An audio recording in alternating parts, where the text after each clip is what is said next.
ovdje mogu da se cenkam. Najkompletniji shopping centar u gradu, Subotički buvljak. Informacija koju danas želim da podelim sa vama će pre svega obradovati sve korisnike gradskog stadiona. Tu pre svega mislim na atletski klub Spartak, muški fudbalski klub Spartak i ženski fudbalski klub Spartak. Naime, konačno grad Subotica i Direkcija za imovinu Vlade Republike Srbije su potpisali ugovor o preuzimanju i korišćenju gradskog stadiona. Ministarstvo omladine i sporta Vlade Republike Srbije je također dalo pozitivno mišljenje o potpisivanju ovog ugovora i moram da kažem da su na ovaj način stvoreni svi zakonski preduslovi da lokalna samouprava grada Subotice preuzme brigu o gradskom stadionu. Nakon zaista 2 godine velike pravne borbe i skidanja i brisanja velikog broja hipoteka, založnih prava koje su upisali pojedinci i određena preduzeća, gradski stadion je konačno oslobođen svih tih hipoteka i založnih prava. Obratili smo se Direkciji za imovinu i želim da im se zahvalim i ovom prilikom na velikoj brzini i ekspeditivnosti koju su pokazali. Pristupilo se dogovaranjima, naravno bilo je neophodno boraviti malo češće u Beogradu i u Direkciji za imovinu Vlade Republike Srbije, ali uspeli smo da dogovorimo na kraju sve parametre i pristupimo potpisivanju ugovora o kojem danas želim i da obavestim subotičku javnost. Moram da kažem radi preciznosti da se radi tačno o gradskom stadionu, on obuhvata znači i pomoćne terene, pomenuti ugovor, prateći objekti ukupne površine 5 hektara i 98 kvadratnih metara. Javno preduzeće Stadion, koje se inače brine o održavanju sportskih objekata u našem gradu, će brinuti i o gradskom stadionu. Biće to zasebna poslovna jedinica kao što je to gradsko klizalište, gradski bazeni, hala sportova, tako će se u posebno poslovnoj jedinici brinuti na gradskom stadionu. Ono što također želim da napomenem jeste da su Direkcija za izgradnju grada Subotice i Čistoće i zelenilo odmah po potpisivanju ugovora i stvaranju zakonskih preduslova ušli u uređenje šumskog pojasa oko gradskog stadiona koji, kao što znate, godinama, pa mogu da kažem i decenijama nije uređivan. To danas već mnogo bolje izgleda, a ušli su i na sam gradski stadion koji se već 2 nedelje uređuje. Također želim da vas obavestim da su i bravarski, molerski i elektroradnici javnog preduzeća Stadion također od pre nekoliko dana prisutni na gradskom stadionu i da uveliko rade na njegovom uređenju i mislim da ćemo već za utakmicu protiv OFK Beograda u subotu imati prilike da vidimo da gradski stadion mnogo bolje i mnogo lepše izgleda. Naravno, da bi gradski stadion u Subotici mogao da funkcioniše i odgovori svim potrebama kako atletskog kluba, tako i muškog i ženskog fudbalskog kluba, bilo je neophodno da uradimo i platimo naravno i sve neophodne ateste.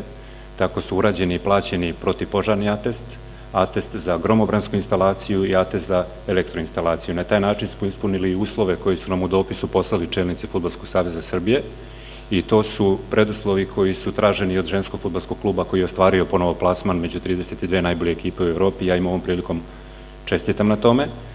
20. septembra će se odigrati prva utakmica na našem gradskom stadionu i do tada imamo zadatak da gradski stadion dovedemo u što lepši izgled. Također želim da vas obavestim, a to će, verujem, obradovati veliku armiju navijača muškog i ženskog fudbalskog kluba Spartak kao i atletskog kluba Spartak, da će lokalna samouprava u januaru mesecu naredne godine raspisati tender za nabavku novog elektronskog semafora na gradskom stadionu veličine 6x4 metra, koji je također jedan od preduslova kako bi se utakmice ne samo domaće Superlige, već i nadamo se opet neke evropske utakmice u muškoj i ženskoj fudbalskoj konkurenciji mogle igrati na našem stadionu. U narednih nekoliko dana mi ćemo obaviti razgovore sa predstavnicima sva 3 kluba kako bismo dogovorili i napravili šemu korišćenja termina na gradskom stadionu. Dakle, kao što je to situacija, kao što sam rekao, i u hali sportova, gde drugi sportski klubovi koji nose ime Spartak koriste svoje termine i sportske objekte, tako će se raspored korišćenja termina na gradskom stadionu morati usaglasiti i dogovoriti. Naravno, ima prostora i vremena za sve, samo to sve treba da se stavi na jednoglasnu tablu i da sve to funkcioniše unutar javnog preduzeća Stadion kao što funkcioniše na drugim objektima koje oni održavaju. Čeka nas puno posla. Naravno, podsjetit ću vas da ove godine imamo 270 miliona manje na raspolaganju kao grad, najavu za narednu godinu 450 miliona dinara, ali to ne znači da ćemo klonuti duhom i da ćemo dozvoliti da gradski stadion izgleda iz dana u dana sve lepše i lepše. Učinit ćemo dodatni radni napor. Dosadašnja saradnja sa Pokrajinskim sekretarijatom za omladinu i sport je dobra, kvalitetna. Ja se nadam da će nam oni pomoći da završimo uređenje zapadne tribine i da dobijemo sredstva koje su neophodna za postavljanje reflektora. Nadam se da ćemo u tome uspeti u nekom narednom periodu. Sve u svemu, lepa informacija za sve ljubitelje fudbala i atletike je da gradski stadion u Subotici konačno ima svog domaćina. Pa onaj deo tribina na zapadu koji je već urađen u saradnji sa Pokrajinskim sekretarijatom za omladinu i sport je koštao 3 miliona dinara.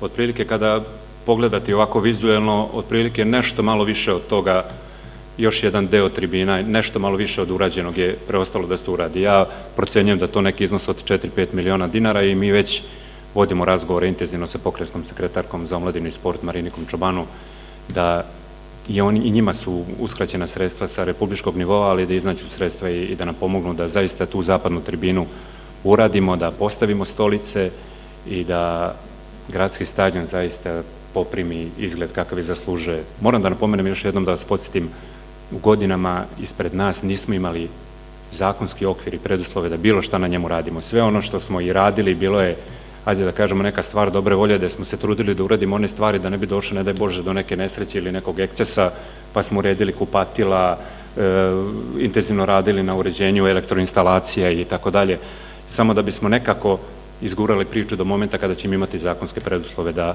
krenemo u značajnije radove na gradskom stadionu. Sada realno raspolažemo sa malim sredstvima, ali kažem, dobra volja i sada već veliki prisutni broj radnika Čistoće i zelenila javnog preduzeća stadion garantuju samo pre 3 dana i gledajući gradski stadion jutros mnogo lepše izgleda i čim se uredi, očisti, ofarba, urade se neki bravarski radovi, on već sam po sebi mnogo lepše izgleda. Morat ćemo da definišemo mnoge stvari u razgovorima sa čelnicima fudbalskih klubova, nešto malo manje tu problema ima sa atletskim klubom. Kao što znate, svi ti klubovi dobijaju određena sredstva od strane lokalne samouprave grada Subotice za svoje nesmetano funkcionisanje, a s druge strane, s obzirom da će grad Subotica preko javnog preduzeća stadion plaćati troškove održavanja gradskog stadiona, postavlja se niz otvorenih pitanja koje ćemo u razgovoru sa njima morati da rešimo, a to je šta će se dešavati sa sredstvima koje se ubiraju od ulaznica za njihove utakmice, kao što znate su na utakmicama Crvene zvezde, Partizana, Vojvodine, u ostalom tokom cele lige ostvari se značajan prihod od ulaznica, reklamnih tabli na gradskom stadionu, sve će to morati da se definiše, stavi na papir i da se tačno zna gde koji dinar ide, a mi ćemo se potruditi da se najveći deo tih sredstava uloži opet infrastrukturno gradski stadion, da bi on, ponovit ću još jednom, poprimio što lepši izgled. Što se tiče reflektora, projektovana cena na osnovu iskustva sa drugih stadiona za stubove bi nam trebalo negde između 8 i 10 miliona dinara, a obećanje, kao što znate, već i u pismenoj formi smo obavešteni od strane Fudbalskog saveza Srbije da jedan komplet Philips reflektora čeka. Ono što jeste neki naš zadatak, čekajući te reflektore, da popravimo rasvetu na zapadnoj tribini. Kao što znate, tamo postoji 12 reflektora koji se nalaze na krovnoj konstrukciji zapadne tribine i mi imamo nameru sada u okviru javnog preduzeća stadion da se pozabavimo i samim izgledom travnate podloge. Od pre nekoliko dana teren se intenzivno zaliva i noću, tako da ćemo tu rasvetu, i o tome ćemo vas naravno posebno obavestiti, popraviti u toku naredne nedelje kako bi se nesmetano mogli radovi obavljati i noću na gradskom stadionu, znači tu pre svega mislim na održavanje travnate podloge. Ima puno posla, puno nas posla čeka, ne smemo zaboraviti činjenicu da imamo preko 200 dečaka koji vredno treniraju u školi fudbala Fudbalskog kluba Spartak. Njihove prostorije smo renovirali pre nekoliko godina, ali s obzirom na izuzetnu, da kažem, i posjećenost i veliki broj dečaka koji koriste te prostorije, one su već i tekako spremne za ponovnu rekonstrukciju, tako da ćemo se morati pozabaviti tim problemom.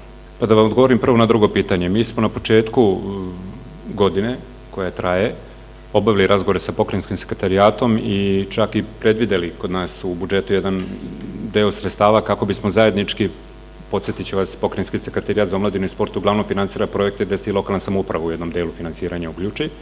Iz tog razloga smo rezervisali određena sredstva i Pokrajinski sekretarijat je u svom planu i u svom budžetu za ovu godinu predvideo sredstva od 20 miliona dinara kako bi nam pomogao za izgradnju nove tartan staze na gradskom stadionu.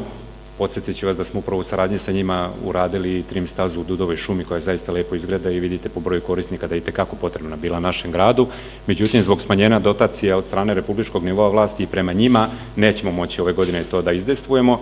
To je neki plan za narednu godinu. Vi znate da je to nešto što i mi pre svega želimo i Atletski klub Spartak se tome izuzetno radovao, ali mislim da ćemo u narednoj godini uspjeti to da uradimo. jer izgradnjom novih atletskih staza i atletski klub Spartak pre svega dobija nove i bolje uslove za rad. Ja ću vas podsjetiti da smo u proteklih nekoliko godina stvorili novi dom stonoteniskom klubu Spartak, izgradili novi bazen za plivački klub Spartak i vaterpolo klub Spartak. Vreme je sada konačno da se okrenemo i uređenju gradskog stadiona. Nemojte zaboraviti da samo na jednoj utakmici, koliko god fudbal nekome bio simpatičan ili manje simpatičan sport, ali na jednu fudbalsku utakmicu gde gostuju Crvena zvezda ili Partizan, naši najveći i najrenomiraniji klubovi, dođe po 8 do 10 hiljada gledalaca, što realno ni jedan drugi sport ne može da okupi na jednom mestu. Prema tome, to je ipak informacija za jedno poštovanje, koliko god, ponovit ću još jednom, fudbalski sport nekome bio simpatičan ili ne, zaslužuju i oni podršku. Ipak je i tamo veliki broj, podsjetit ću vas, i malo pre sam rekao, dečaka, omladinaca, kadeta.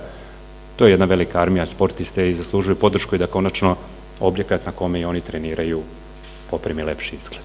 Sve u svemu, vi znate, kada jedna kuća ima domaćina, ona vremenom počinje lepše da izgleda. Ova kuća nije imala domaćina 20 godina, zato i onako izgleda kako izgleda. Potrudit ćemo se da izgleda što lepše u narednom periodu. Odlična garderoba po super cenama. Najkompletniji shopping centar u gradu, Subotički Buvljak.